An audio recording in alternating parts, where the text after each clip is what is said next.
Evidence मांगा, मैंने evidence दिया है आपको। नहीं है, शोएब होता है या जोहेब होता है, शोएब कोई नाम ही नहीं होता। पूछे आप किसी ये मिर्जा साहब को बोले शोएब नाम का कोई और बंदा बता दे, या शोएब होता है या जोहेब होता है। पहले तो आपको नाम का ही पता नहीं, वो खुद को भी शोएब कह रहा है।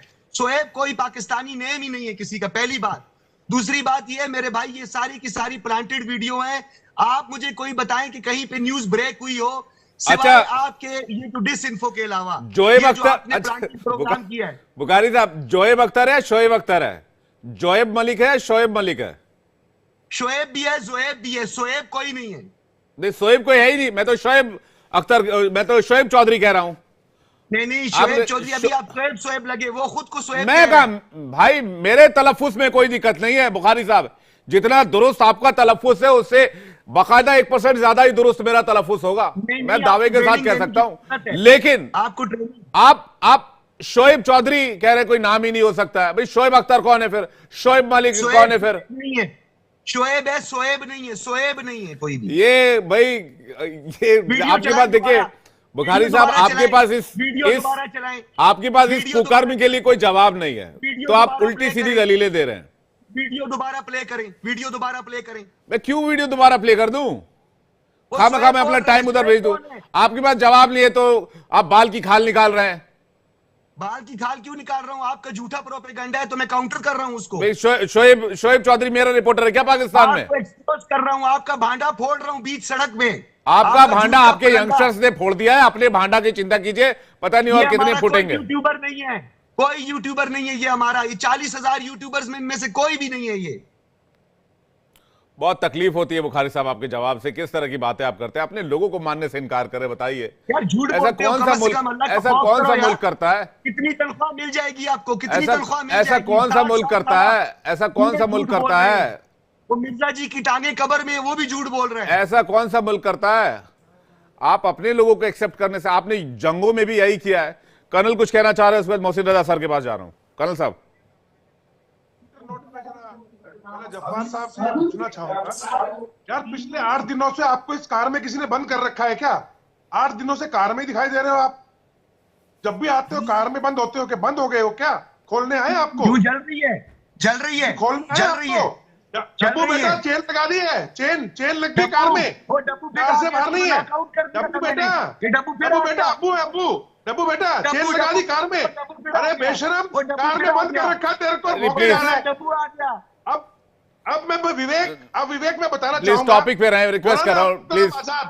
जी no disrespect please for other panelist. Maulana Abdul Kalam Azad ji sir से लेके जितने भी फ्रीडम फाइटर्स ने, हिंदुस्तान हो या पाकिस्तान, अंग्रेजों से जब हमें आजादी दिलाई थी जी सर, तो उनका सपना था कि जनता राजा बने, पुलिस, एडमिनिस्ट्रेशन और जो जुडिशरी है वो उनकी सेवक के रूप में काम करे। पर पाकिस्तान में ऐसा नहीं है। लोकतंत्र तो पाकिस्तान में है नहीं। ये पॉलिसी है क्यों कर्नल साहब? ये पॉलिसी क्यों है पाकिस्तान के अंदर? मैंने अभी आपको एक बात बताई कि भाई जो शोएब चौधरी से पूछा गया, वो ये पूछा गया कि भाई आप पॉपुलर हैं, क्या आप फलां पॉलिटिकल पार्टी ज्वाइन करेंगे? तो उसकी थोड़ी बहुत जो पॉपुलैरिटी उसने बनाई, उससे वहां के कुछ इदारों को या हुक्मरानों को डर लगा होगा कि कल को ये हमारे सिर पर आकर ना बैठ जाए, एक और इमरान खान ना बन जाए। नहीं, देखिए विवेक क्या हुआ है यहां पे, इमरान खान ने डेफिनेटली इस्टेब्लिशमेंट को भी, और जो इस्टेब्लिशमेंट की चारों तरफ घूम रही है ना आज की तारीख में, मुस्लिम लीग नून और पीपीपी, इन सब के लिए एक डर पैदा कर दिया है। क्योंकि इमरान खान ने यूथ को जगा दिया, यूथ को जगाया है, और वो यूथ जिस रूप में जाग रहा है विवेक, वो हमारे सामने आ रहा है। लेकिन मैं एक बात बताना चाहूंगा आपको, जिस प्रकार से इस यूथ के साथ में ट्रीटमेंट किया गया, जिस प्रकार से इस यूथ के साथ ट्रीटमेंट किया गया, आप विश्वास कीजिए विवेक, ये लाखों यूथ निकल के आएंगे अब, लाखों यूथ। इनको इनके साथ में डील करने में मुश्किल हो जाएगी अब, और ये पाकिस्तान के लिए, आने वाले पाकिस्तान के लिए बहुत ही जी। सजाद बुखारी जी, भाई ऐसे कई सारे यंगस्टर्स आ गए, फिर क्या करेंगे आप? 2-4 की बात कर रहे हैं, ये 2-400 हो जाएंगे, 2-4 हजार हो जाएंगे, 20-30 हजार हो जाएंगे, 2-3 लाख हो जाएंगे, फिर क्या करेंगे? क्या ऐसे डिनायल मोड में रहेंगे? सजाद बुखारी जी, उसके बाद मौसी सर आपके पास आ रहा हूं। वैसे यार मुझे लग रहा है कि कर्नल साहब को भी और आप सबको जो है वाकई जो हिंदू इंतहा पसंद है उन्होंने बहुत डराया हुआ है। मुझे तो ये लगता है कि इनको इतना तक डर होता है कि इस प्रोग्राम के बाद हम घर पहुंच सकेंगे या नहीं पहुंच सकेंगे। ये जो आपके कर्नल डब्बू फरमा रहे थे, कर्नल डब्बू साहब फरमा रहे थे, नहीं please don't do this. Sajjad Bukhari ji नहीं, अगर ये बदतमीजी करेंगे तो नहीं मैंने उनको रोका ना, मैं आपको भी रोक रहा हूं, उनको भी रोका मैंने दोनों को कहा कि कोई डिसरिस्पेक्ट पैको पैनलिस्ट के लिए नहीं होना चाहिए। मैंने दोनों को कहा, दोनों को रिक्वेस्ट किया, आप दोनों मेरे मेहमान हैं। उन्होंने आर्मी में पिछले 8 दिनों से कार में बंद है बंदा, कार से बाहर ही ठीक निकाला है, इसको।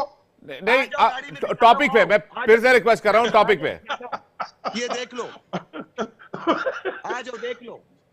नहीं पर अभी थोड़ा दूर जाओ, चेन से बंधे हुए हो, चेन से बंधे हुए हो। अरे भाई साहब एक एक करके प्लीज। मजा आया कि नहीं आया? मैं देखिए बात यंगस्टर्स की हो रही है, कारवार की बात तो होती रहेगी। कर्नल साहब आ रहा हूं, समय बहुत सीमित है। मोहसिन रजा साहब से वही सवाल है, तो थोड़ा संजीदा सवाल है कि भाई आज 2 4 10 पत्रकारों के लिए आप डिनायल मोड में, कल को ये संख्या बढ़ सकती है, कल को एक मूवमेंट अगर बन जाए या फिर ज्यादा पत्रकार संख्या में रहे, कल को कुछ और पत्रकारों को उठाया जाए, क्या तब भी पाकिस्तान में जो है जर्नलिस्ट जो लोग हैं वो डिनायल मोड में रहेंगे या पाकिस्तान डिनायल मोड में रहेगा? मोहसिन सर जी देखिए, एक बात तो ये है कि बुखारी साहब जो है एक मुस्तैद एंकर हैं और इनके इदारे ने मेरे खिलाफ FIA में दरखास्त दी हुई है साइबर क्राइम की। लेकिन मैं आपको बताऊं कि ये एक मुस्तैद एंकर है और इनके बारे में जो मिर्जा साहब ने बातें की थी कि ये ISI है, ISPR के एजेंट है, वो बहुत गलत थी। उन्हें इसमें माफी मांगनी चाहिए। मिर्जा साहब पे इतनी तमीज नहीं है कि वो एक संजीदा प्रोग्राम में बैठ के ऐसे इल्जाम लगाते हैं, ऐसे बेहुदा इल्जाम लगाते हैं कि जिसकी कोई बुनियाद नहीं है। मैं समझता हूँ कि हमें संजीदा रह के प्रोग्राम करना चाहिए और बात दलाइल से करनी चाहिए। मिर्जा साहब जैसे किरदारों को बिठा के आप प्रोग्राम को खराब करवाते हैं। मैं पहले कहूंगा कि ये मिर्जा साहब बुखारी साहब से माफी मांगे और जो इन्होंने इनके बारे में अल्फाज कहे वो वापस लें। नहीं, लेकिन जो वहां के यंगस्टर्स के साथ हुआ, जो यूट्यूबर्स के साथ हुआ है, उसके लिए कौन माफी मांगेगा? मोहसिन सर कोई कुछ भी नहीं हुआ। आप फेक प्रोग्राम आपके फेक बोल देने से कोई चीज फेक नहीं हो जाएगी ना मोहसिन जी। आपके पास आप अकेले तो फेक कह रहे हैं, आपके वो 10 पत्रकार कह रहे हैं उनके साथ टॉर्चर हुआ है। उसका कोई पाकिस्तान में वजूद नहीं है। अगर कोई वजूद